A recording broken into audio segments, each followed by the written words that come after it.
Turks. Now, let's talk about this idea of the tax cuts for the rich and the compromise deal that Obama and the Republicans came up with. First of all, the mainstream media, the Washington media, loves this deal. Okay, they think it is a wonderful centrist compromise. That's the words that they use always to defend more breaks for the rich and the powerful and the bailouts for the Wall Street. Everything that helps the rich and powerful are sensible centrist compromise. Anything that the American people are actually in favor of, that's radical liberalism, etc., etc. So let me give you perfect examples so you know that I'm not making it up. Here are quotes. First of all, we've got Roger Simon writing for Politico, and he starts his article this way. He says, the rich are different from you and me. They are swine. So say many of the Democrats in the House of Representatives who would rather that jobless people lose their unemployment checks and middle-class people lose their income tax breaks than that the rich get a dime extra. So the charge is liberals think that rich people are swine. And then he goes on in the rest of the article to explain that, in fact, it's the American dream to get rich and you work your way up, etc. Really? I didn't know that. I wanted to stay poor my whole life. Of course we all want to get rich. We're Americans. It's not that we hate the rich. It's that, hey, you know what? Maybe we should stop giving them tax break after tax break because we have huge deficit problems. But did you notice the second part? That he turned it around and said the Democrats are willing to sacrifice unemployment. But wait a minute, the Republicans are the ones blocking the unemployment. They've been blocking it this whole time.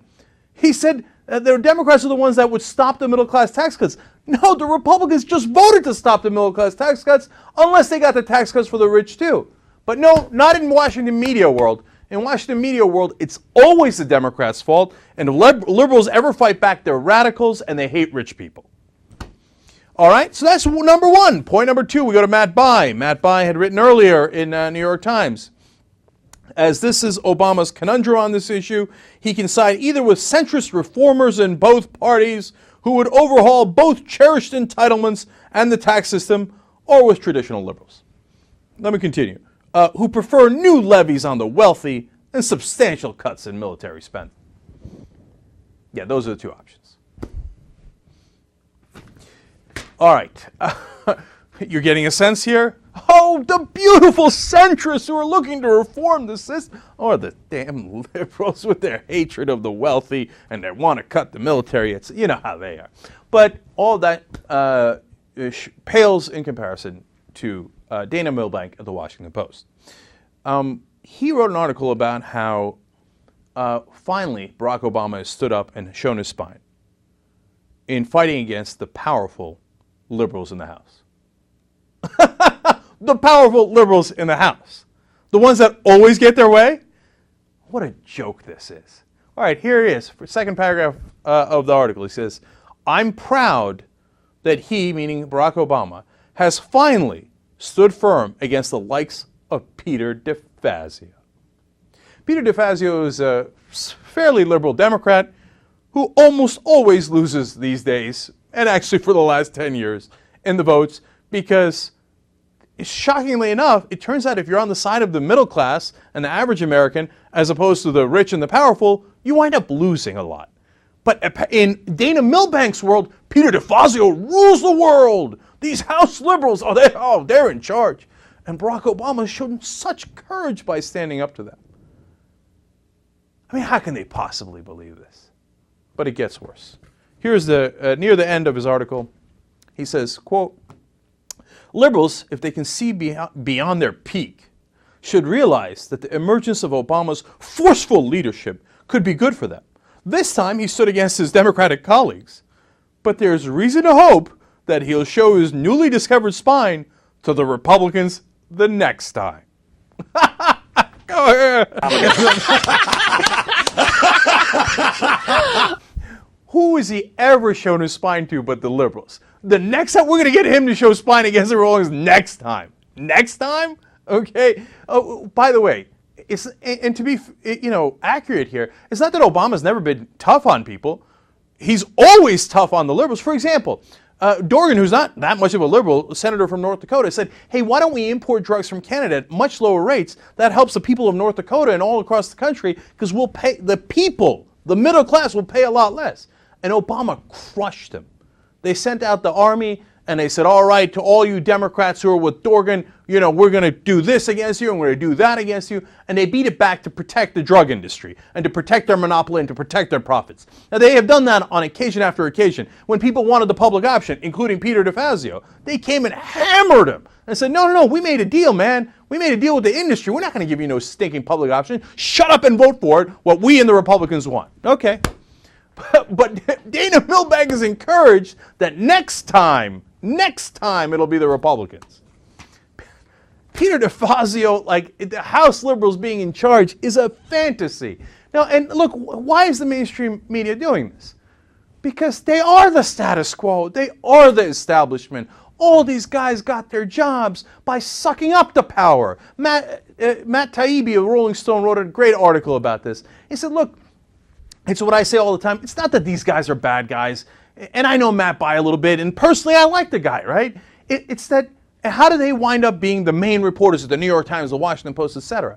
Because as soon as they start writing pseudo-progressive columns where they say, oh, I mean, theoretically, it would be great if we could get progressive policy, but of course we should never do that because of centrist compromise, etc., and then bipartisanship and post-partisanship, and that should all go in favor of whatever the Republicans want and whatever tax cuts we can give the rich and the corporate America, right? As soon as they write that, New York Times and Washington Post calls you up. They go, okay, great job, we'd like to hire you.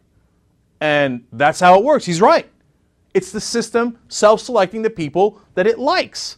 Those guys like the status quo. We are the status quo. We hire them. They write these articles. And in the end, we ignore the will of the American people, by the way, which was 67% of the American people saying no tax cuts for the rich. Did you get that sense from any of their articles? No. You got the exact opposite sense because that's what they're paid to do.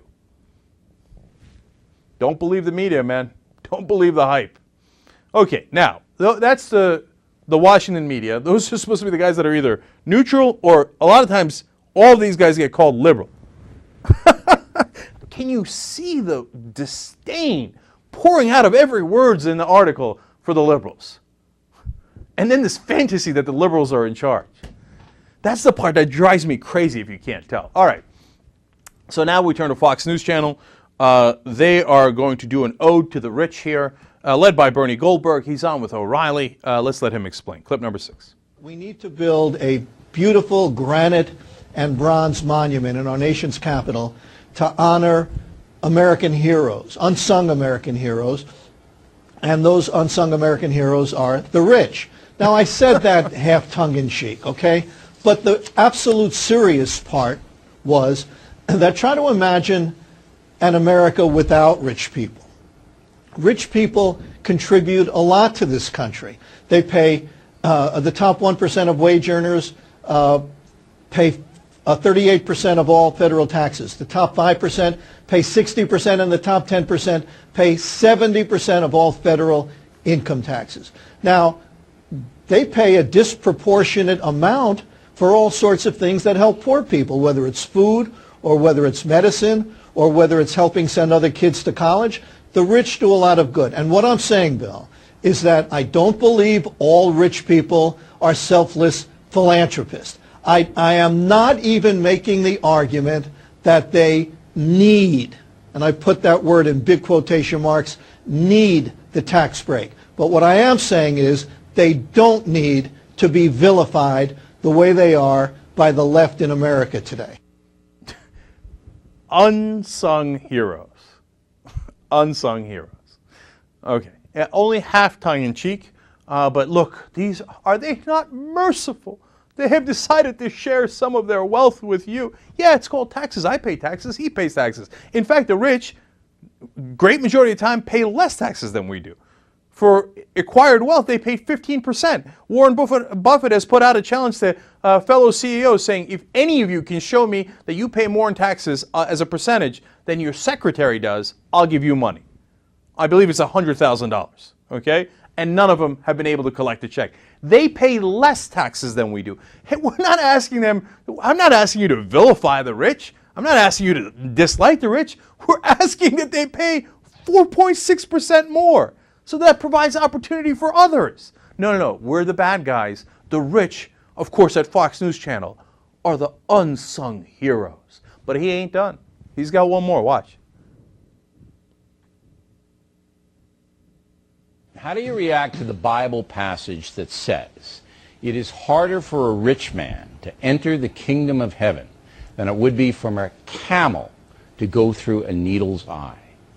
Well, this is going to offend even my friends out there in TV land. I don't care what the Bible says on matters like that. As a matter of fact, Jesus probably would be, except for one or two issues, a liberal Democrat if he were around today. So That's I don't true. care. We're not governed by the Bible. I didn't say one negative word about poor people or about middle class people or anything else. All I said was that the rich deserve our gratitude. And as a result of that, our friends in left-wing, websites have sent the most vile, this is beyond nasty hate mail, the most vile emails that I've received. And why? What is the point that they want to make by being vile? That rich people are all evil? Is that what they want to say? Yeah. That is not what they say. No one has ever said that. Instead, what Fox News is saying, hey, show a little gratitude, okay? These rich have decided to give you some crumbs off their table, and even though you pay more taxes than they do as a percentage. But shut up and be grateful to the great unsung heroes of America. But by the way, Fox News, who loves the Bible, that's Bill O'Reilly with his war on Christmas. How dare you say happy holidays, etc. When it comes to the money, I don't give a damn what the Bible says. Hey, Bible? I don't care. Jesus?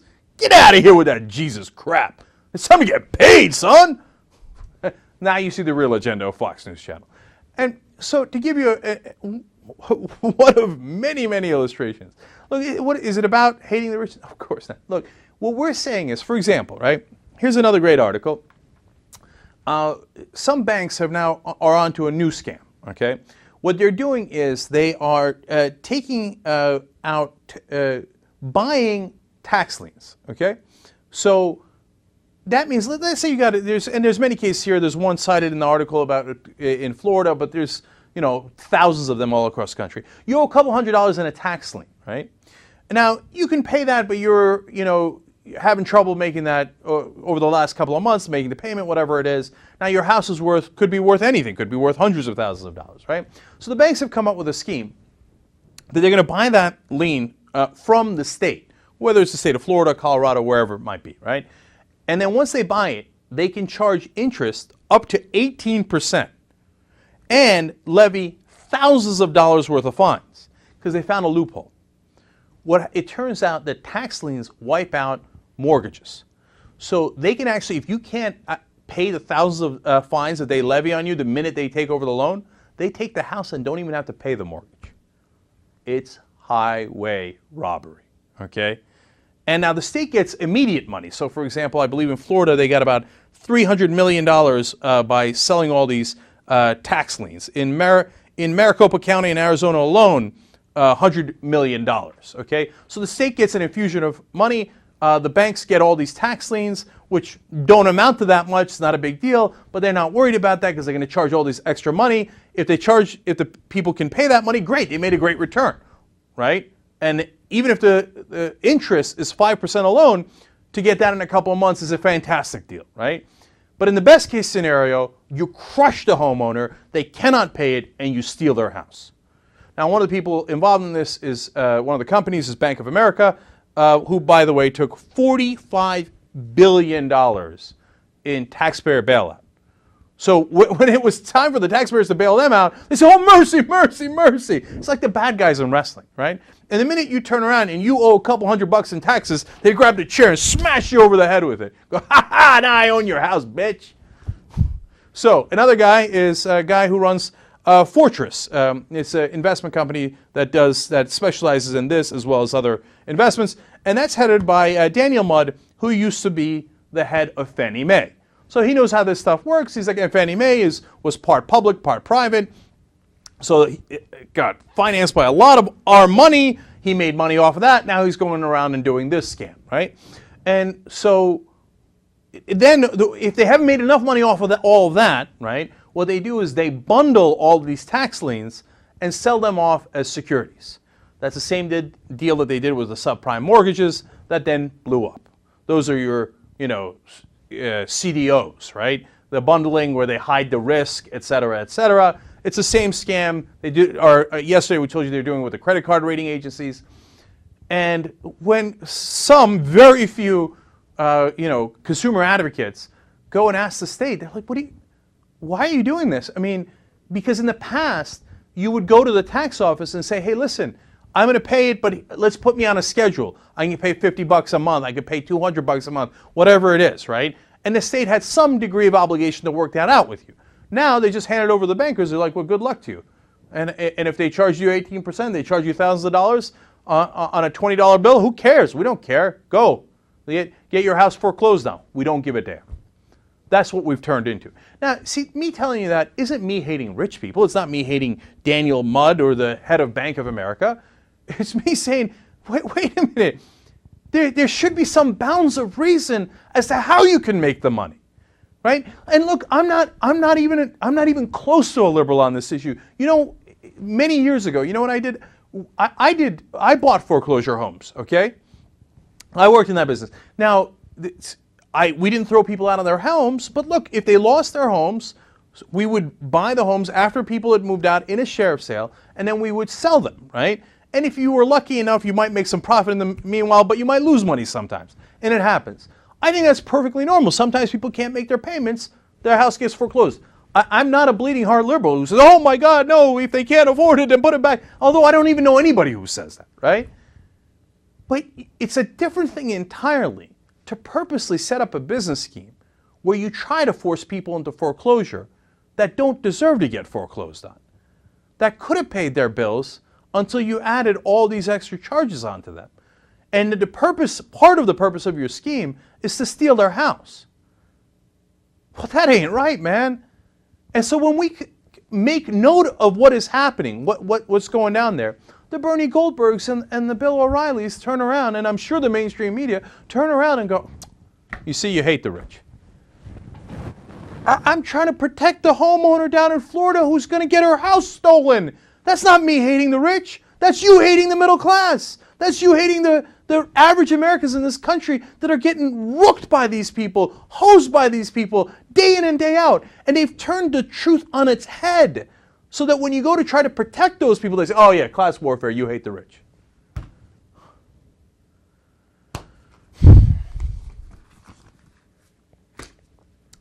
And by the way, some of these criticisms were levied against Larry Summers, who was the top economic advisor of the president. Upon his retirement, he was giving a speech, and they asked him, hey, look, why don't you try to protect the middle class a little bit more? He said, look, you should be grateful we didn't have a Great Depression. So, yeah, there's still 10% unemployment, but at least it wasn't 25% because I stopped the Great Depression. That is your claim to fame, that on your watch you did not have the Great Depression. That's like Bush telling us he kept us safe after 9/11. No, we had the largest act of terrorism on your watch. That's not exactly keeping us safe. By the way, one last note on this so you have a sense of where things are going next. There are three possible candidates to replace Larry Summers. Wall Street banker Roger Altman, of course. Gene Sperling, who is a Bob Rubin acolyte, who has worked on Wall Street before and is in the same group as the Larry Summers, Tim Geithner, Bob Rubin, all the so-called Democrats that pushed for deregulation so that the banks could make more money, take more risk, and crash the economy. He's choice number 2. But hey, there is one choice that apparently is not a Wall Street banker. Yale president Richard Levin, according to some of his writing, he actually has shown concern for the middle class before. Celebration time! Woohoo! All right, so hey, listen. Look, I'll take it, man. I'll take Richard Levin and run, okay? So let's see what happens. I don't... See, that's another thing that the Washington media accuses us of. Oh, you liberal peak, and you guys are so, sanctimonious and stuff like that. Look, I'm not the one making the decision. President Obama is. He selects Richard Levin. I come out here and say, hey, awesome. He picked a guy who's actually had some decent writings about how we should protect the middle class and create more jobs. Wow. Revolutionary ideas, right? Or if he picks the other bankers, well, I didn't make that decision. Obama did. I guess the mainstream media wants me to do what they do. Come out here and go, oh my God, the government is so awesome and lovely and grand. They have made another brilliant decision. And it turns out the rich will get even richer and the powerful will get more powerful. That is fantastic. Well, I'm not going to say that. I'm going to wait to see what he does. And if he does something good, you give him credit. If he does something where he again sides with the bankers, well, then you're a suck-ass loser if you give him credit for that. But that's what you get paid for. And it's funny, isn't it? I mean, under the Bush administration, under the Clinton administration, under the Obama administration, Democrat, conservative, it doesn't matter, right? The Washington media always thinks the government is right. Right? Do they ever come out and say, oh my God, we need to change, this is crazy? No. Centrist, bipartisan, post-partisan, government is brilliant. All right, they get paid to suck up, we get paid to kick their ass. Hey, I like being on this side. Young Turks.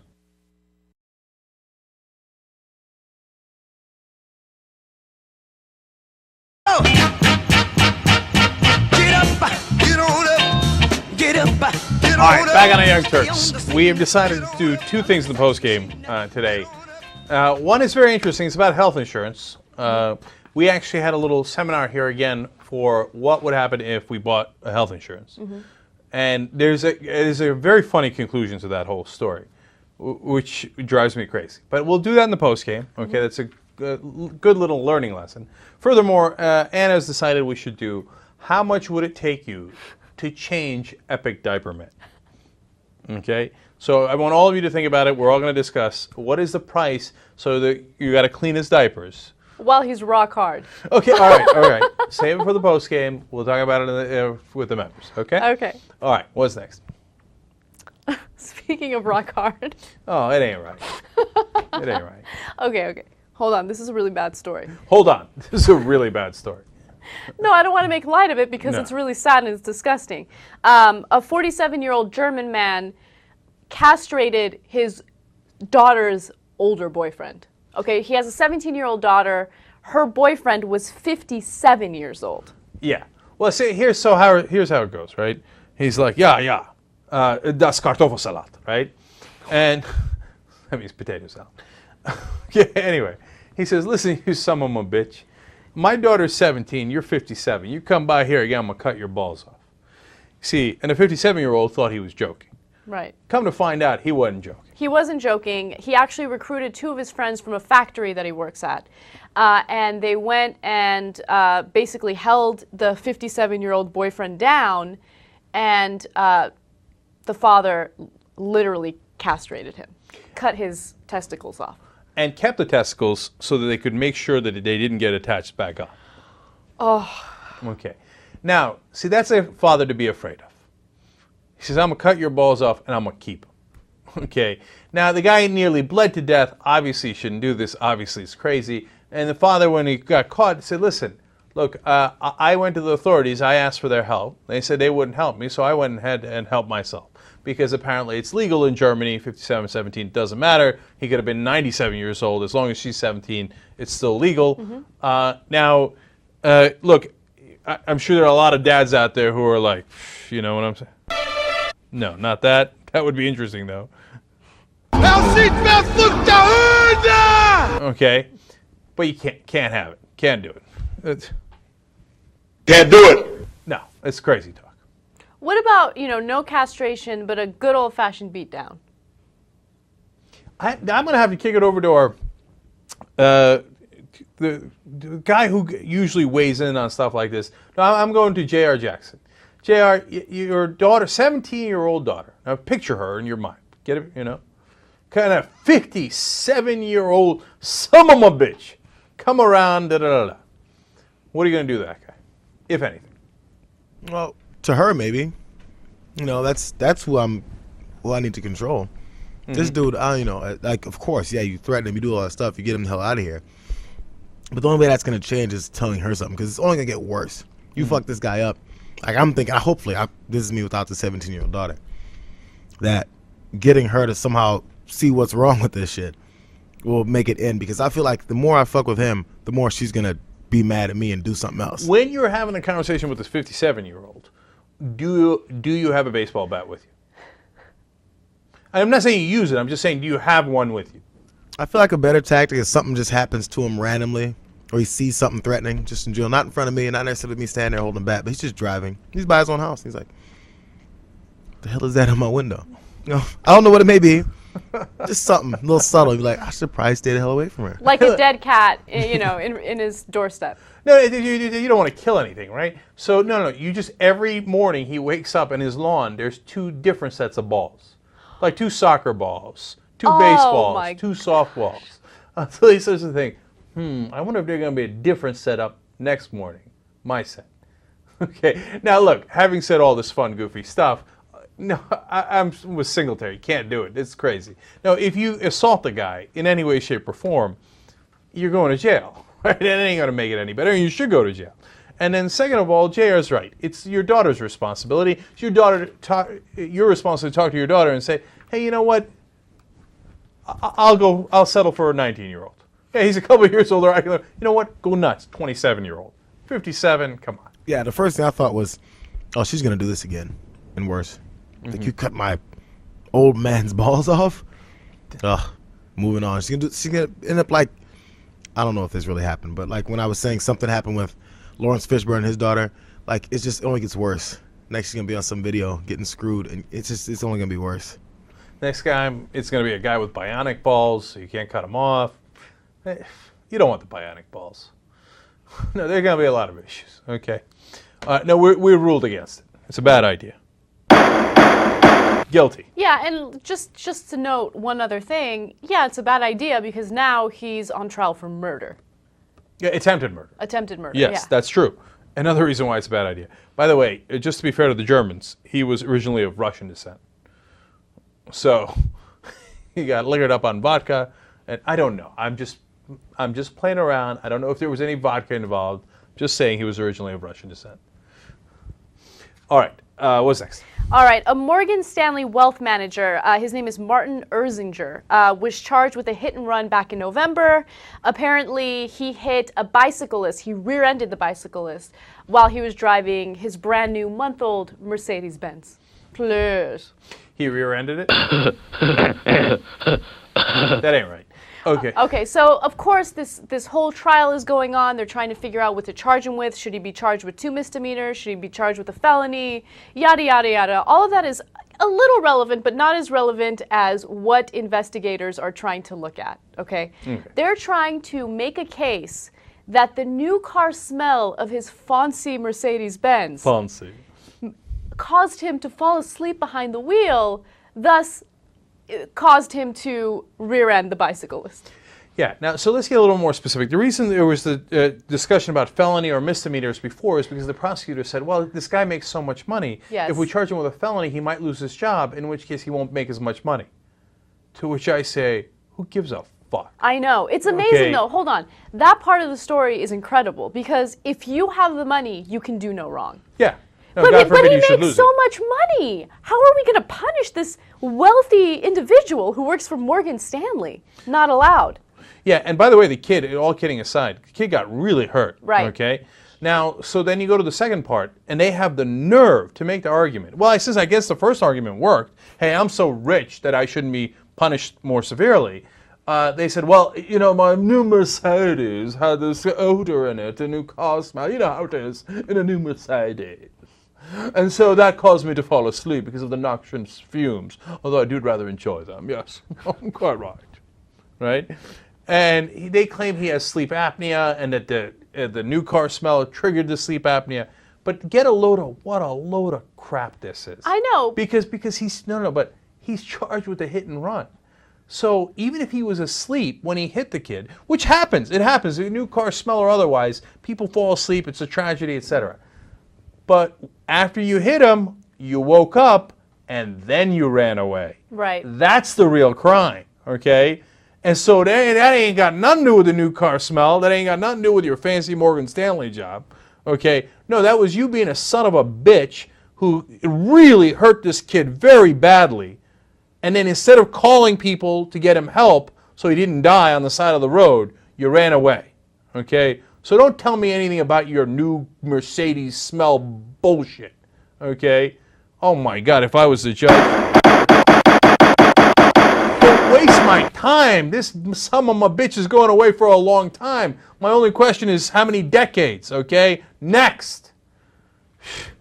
I mean, look, seriously, I mean, you know, we were joking around earlier, but the kid, he could have died. Yeah, he could have died. He had significant spinal and facial injuries.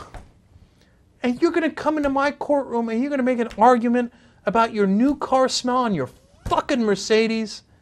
And that's your excuse for your hit and run? I mean, But he's we've a wealth. lost. He's a wealth manager. He's a wealth manager. He's a wealth manager. We've lost all sense of reason in this country. The rich can do no wrong. You need facial reconstruction because he had a new Mercedes? Well, sad day for you. But we're doing class warfare, okay? So I'm sorry, you rich folks out there. You just hit us anytime you like. Just run us over in your new Mercedes. And if it's a new Mercedes with a new car smell, well, obviously you're free to go. We wouldn't want to hurt your level of income as a wealth manager. Our bad. How did they make the argument with a straight face? Sleep apnea. He woke up after the accident. He woke up. He woke up. How do you make that argument? I mean, look, if I was the guy, and let's say it was true. Last thing on this, right? Let's say it's true, right? For some crazy reason, the new car smell triggered my sleep apnea, and I ran into the kid. And my lawyer says, let's use that as an excuse. I said, no, I'm not going to let you go out there and say, oh, my car was too fancy and it had too good a smell, and that's why that kid needs facial reconstruction. Right. And that's why you should let me off. You can't make that argument with a straight face. Even if it was 100% true, I wouldn't make that argument. And second of all, don't you have any fucking logic? You woke up and ran away, leaving him bloody and possibly dying on the side of the road. All right. My views on that are clear. Let's move forward. All right. So a couple days ago, when I traveled to San Francisco, I didn't have any carry-on, right? I just had one bag that I wanted to check in. They charged me $25 for that one bag. And I thought that that was just insane. All right, here's what Anna Kasparian does not like. Being charged for shit, okay? No. Like being charged for parking, not having it, okay? Being charged for bags, not having it. $25 to check in one bag. $25. One bag. One bag, 25. What am I supposed to do if I'm going to travel? Should I stuff it in my bra? Like, I don't understand. All of a sudden. No. First they start off with this whole $15 per bag. You didn't already do that? Huh? Nothing. Go ahead. That ain't right. Okay, sorry, go ahead. Anyway, the reason why I'm bringing that story up is because I thought $25 was very steep for one bag, okay? Anyway, and by the way, when I came back from San Francisco, I wasn't having it. I did not check in the bag, and I made everyone else suffer by bringing that massive bag on board with me. Sorry. Sorry, everybody else on the flight. Okay. By the way, it wasn't a massive bag. I just like to check in my luggage because I have toiletries in there. And I don't want to go through security with toiletries and then have them pull everything out and be like, oh, this bottle's is too big. This one's too small. I don't know what liquid's in this one. You know what I mean? So that's... I got you. You had toys in the bag. I got you. Yes, I have toys in the bag. I know, it's not a big deal. I love how your mind goes to that It's not a big deal, though. It's not a big deal. We're all libs here. All right, so I'm bringing this story up now because the Federal Bureau of Transportation and Statistics just released a report indicating how much money all the major airlines are making by charging these fees. All right? Collectively, they made $1.5 billion for the third quarter of this year. So it wasn't even the entire year, just the third quarter. $1.5 billion, and it only includes the luggage fee or the baggage fee and the change of ticket fee. It doesn't include the food that you get charged on the airplane. Now they charge you for headphones. They charge you for, you want to use the bathroom, charge you every time you want to scratch your head. Again, not true. Okay, but if you want to move up your seat or whatever, sometimes they charge you a little for that. If you want to go on board first, they apparently charge you $9 for that.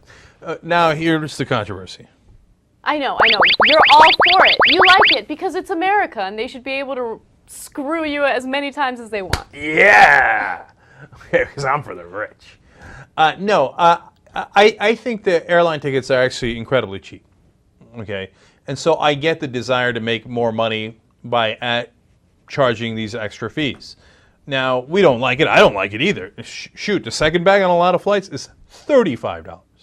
Okay, so it's crazy, right? Now, and I hate it just as much as the next guy. But I get it, you know? I mean, look, a flight to Miami the other day we booked was like $289 from LA to Miami. That's really cheap. You see what I'm saying? Okay, I mean, that could be a lot more expensive, making traveling prohibitively expensive. Now, there's subsidies involved. There's 100 different things involved. So we eventually wind up paying anyway, right? But the flights themselves are not that bad. So they charge $25. But relative I'm not to killed what? by it. What do you mean they're not that bad? What are you comparing them to? I don't know, what do you think the cost of a flight should be? Should it be like $2.5 million? That's right. I mean, I don't You took understand that figure what right out of my head. I was thinking to go to Miami, it should cost $2.5 million. No, but you see what I'm saying? Like, what are you comparing it to? I guess I'm comparing it to old school, like when flights used to cost more, right? Like back in the day, flights would cost a lot of money, right? Now it's like almost half the price of what they were almost 15, 20 years ago. So I don't know. I mean, how much do you think to fly you fly your fancy ass all the way across the country? $300 to fly to Miami, I don't think is like a bargain. Like, whoa, I only paid $300 to fly to Miami. Woohoo! Whoa! No, I don't see it that way. And look, it's never just the $300. Like I said, it's the baggage fee.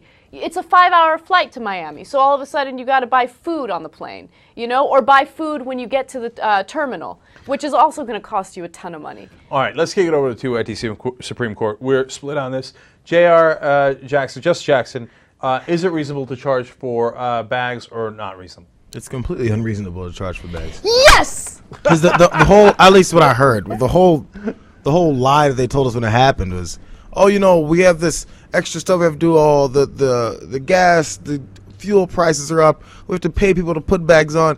They're hired. There's guys that put bags on. There's guys that drive the little carts around, and I don't see them all getting laid off because they don't have enough money to pay them, as we know the profits that they're making. It's an extra expense. So if it was $350, $400 to fly from LA to Miami, which it is sometimes, then now they shouldn't charge? What's the point? What's the cutoff point? Once we're paying $500 per ticket? Because that's ridiculous. I don't know when to do it. And really, the $200, how far in advance did this ticket to Miami get booked? 2 months in advance? Yeah, that's the only time that ticket's ever that cheap. You see? But it's cheap. Yeah, See? if you have to plan 2 months ahead of if it's not something that's like a definite big time important thing you're doing, how do you know you're going to do something 2 months in advance? Chief Justice, let's see if I can get any support on this or if I'm going to lose this case. Bag fees, reasonable or unreasonable by the company? Well, I mean, nobody wants to pay. I know I wouldn't want to pay. So at the end of the day, I like JR's argument. At what point do you say, all right, you're paying this amount for a ticket that we don't have to charge you for bags? Can you cut to me right now? Sure. Okay. Cash for wins. Yes! But I like how Jake's now at a level that it's like, oh, I mean, I'm flying to MSNBC every other month now. I don't have to pay for it. I mean, it doesn't. Yeah. Oh, business class. Flights are so cheap now. Fuck. Okay. Please. First of all, I have a new plane smell on my plane, but it does cause me to drift off to sleep when I'm flying across the country, I dare say. What does that have to do with the ticket I'm buying to go to Miami? Get out of here. But I lose. I accept losing. Okay. Apparently, TYT Supreme Court says it is unreasonable to charge. I just realized Anna doesn't usually have unanimous consent on her side ever. This is the first time in TYT history. I mean, how do we not celebrate?